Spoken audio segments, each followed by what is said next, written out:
একটু সেমাই রান্না করলাম।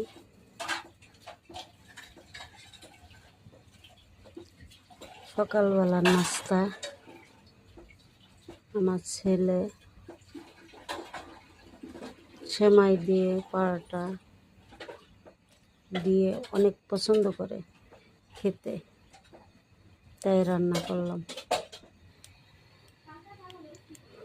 বেশি পরোটা খায় না, 2টা পরোটা হলেই আমার ছেলের হয়ে যায়।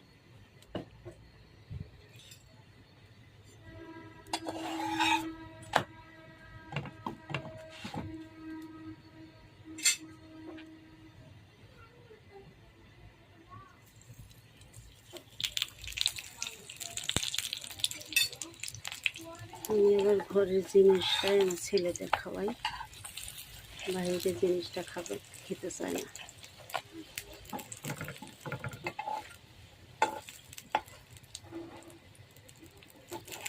কারো হাতের রান্না আমার ছেলেদের ভালো লাগে না।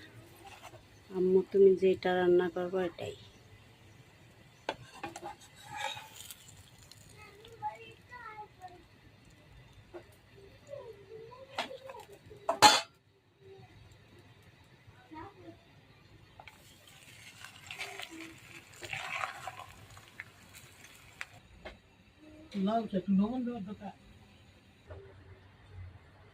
সেমাই দিয়ে আর রুটি দিয়ে খাওয়া হবে আজকে সকালের নাস্তা। এটা চিয়া সিড আমরা সবাই খাই।